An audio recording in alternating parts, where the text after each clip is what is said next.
মুখ্যমন্ত্রী মমতা বন্দ্যোপাধ্যায় কালীঘাটের বাড়িতে জুনিয়র চিকিৎসকরা রয়েছেন। তবে নবান্নের পর কালীঘাটেও লাইভ স্ট্রিমিং এর দাবি তুলছেন আন্দোলনকারীদের একাংশ এবং তারা বলছেন যে লাইভ স্ট্রিমিং করতে হবে এবং সেই জায়গা থেকে যে 8 থেকে 10 জন এই দাবি তুলছেন তাদের সঙ্গে আলাদা করে কথা বলছেন মুখ্য সচিব মনোজ পান্ত, এমনটাই খবর পাওয়া যাচ্ছে। অর্থাৎ এই বৈঠককে কেন্দ্র করেও কিন্তু জটিলতা। লাইভ স্ট্রিমিং নিয়ে 32 জনকেই ঢুকতে দেওয়া হয়, 32 জনই প্রবেশ করেছেন মমতা বন্দ্যোপাধ্যায়ের কালীঘাটের বাড়িতে। তবে আন্দোলনকারীদের একাংশ সংখ্যাটা হচ্ছে যেমনটা খবর পাচ্ছি 8 থেকে 10। এই 8 থেকে 10 তারা কিন্তু লাইভ স্ট্রিমিং এর দাবিতে এখনো পর্যন্ত অনড় রয়েছেন। অর্থাৎ এই বৈঠককে কেন্দ্র করে জটিলতা।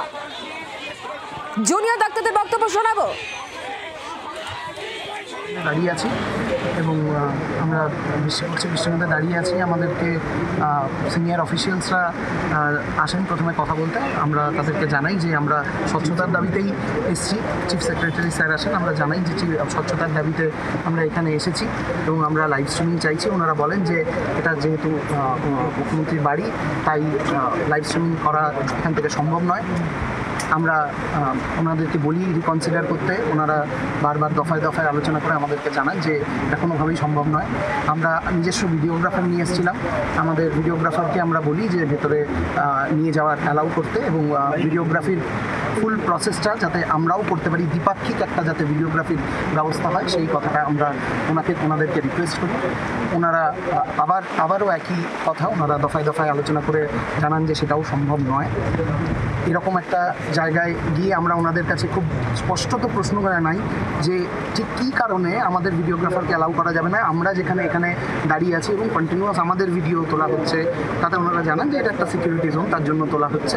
আমরা সে কথাও মেনে নিয়ে তাদেরকে জানাই যে তাহলে তাদের যে ভিডিও ওনারা তুলবেন বলছেন সেই ভিডিওর সমস্ত ভিডিওগ্রাফি প্রসেসের সাথে আমাদের যাতে একজন প্রতিনিধি থাকে, যাতে কোনো রকম কোনো টেকনিক্যাল সমস্যা হলে সে যাতে ব্যাপারটা দেখতে পারে এবং তারপর পুরো মিটিংয়ের শেষে যেন পুরো ভিডিওটি আমাদেরকে হ্যান্ড ওভার করা হয়।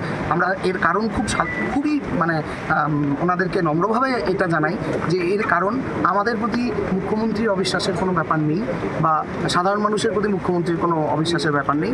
এটা আমাদের প্রতি আমাদের যে ডক্টরি মাস, যারা ডাক্তারি জনতা যারা এখন এই মুহূর্তে স্বাস্থ্য ভবনের সামনে রাস্তায় বসে আছে, তাদের কাছে জবাব দেওয়ার জন্য যে আমরা কী কথা বলেছি এই উত্তরটি অত্যন্ত প্রয়োজন।